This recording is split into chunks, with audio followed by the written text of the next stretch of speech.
Those of you who know me, you know the last few months haven't been the easiest. It hasn't been a tragedy in my life, but there has been a change, a new addition, a new challenge, and his name is Rio.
So quick backstory on how Rio came into my life. I wasn't actively seeking a dog, but I was feeling a little bit lonely, like I needed a companion to go on runs with. So I happened to be scrolling through Facebook and I saw a coworker was moving and he needed to rehome his dogs.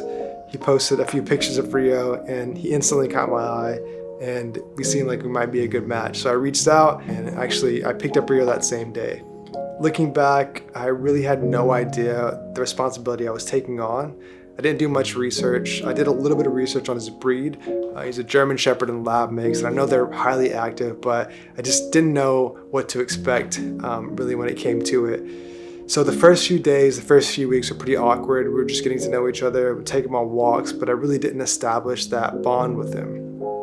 And this is still something that we're working on today. It's not something that comes easily, but I think we're getting better with it. And I think by working together and training together, we're starting to become better acquainted with each other's personalities. So some of the things that I didn't consider were the time it was going to take to train him, the amount of money it was going to cost to care for him, the attention that he needs every single day. Looking back on those first few days and weeks, they were definitely pretty awkward. We were learning how to get along with each other and to try to bond, but it's a journey, it's a process. So we're still learning that, and he's still a puppy. He's 8 months old, and he's still really learning his way in this world. He's trying to figure out the dynamics of how to interact with people, how to interact with other dogs, and I'm still trying to learn the dynamics of how to interact with him. And all of this together is really what I want to talk about today in this video. This whole process is helping me become a better creative and a better leader. So just like a child, a puppy requires consistency from their caregiver, and consistency requires discipline. And while I consider myself a disciplined person, Rio has definitely challenged me to become more consistent and more disciplined. My mornings now consist of scratches on my back and a wet tongue to my face and body. So I get up around 5:45 in the morning to take him out on his daily morning walk. We play a little bit of fetch if we have time. And the reason we get up this early is because there's no distractions. He's not distracted by other dogs or other humans. He can really focus on me and we can get that one-on-one training that we need. Now if I delay that time in waking up, then he jumps on the bed, he goes crazy, and he really is just trying to get me to get up. And so it's really challenged me to get up at 5:45 or no later than 6 and get my day started. In addition to the morning walk, we go on around 2 other walks a day, and if I don't take him on these walks, he's just super energetic and he likes to tear up things, and I can see it as a direct result of him not going on these walks. Now, when it comes to consistency in my work, being a creative, I have to be consistent with producing things. One of my favorite authors is Stephen Pressfield, and in his books he talks about consistency and its relationship to resistance in life.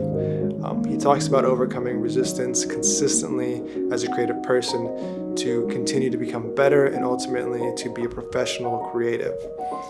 So consistency in life, specifically consistency as a creative, is hugely important. Doing things daily to get better at your craft and produce better things is essential. And by owning Rio and being consistent with him, it's challenged me to become consistent in my filmmaking career. and producing more things just like these YouTube videos. So the second way that Rio has helped me in terms of leadership is he is essentially demanding that I take the lead on certain things. It's in his nature, it's in a dog's nature to look for guidance from a human. Now when it comes to professional life and filmmaking, oftentimes I'm challenged with the task of creating a treatment and then executing that treatment. And people are looking at me for direction on where to take the creative ideas and forming the creative ideas. Now I have to believe in myself that I have the talents and abilities to execute on those ideas because these people are looking for me to do that. Just like with Rio and him looking for me to lead him, I have to lead the people that I'm working with sometimes if I'm in that position of being a creative director. So just like life is messy, so is owning a dog, so is doing a creative project. You're gonna make mistakes, you're gonna run into obstacles, things aren't gonna go as planned, but that forces you to be more creative in how to overcome those challenges. And it forces you to be calm and composed to overcome those challenges. Part of being a leader is to be calm and composed, and that ensures confidence in other people. When you're able to show this and display this in a non-verbal and verbal way, people can see this and they feel this, and they're more likely to want to follow you because they trust you. So just like leading a dog and training a dog is directing, it's also played a part into how I have become more confident in my ability to direct as a filmmaker. So the last point I want to talk about is selflessness.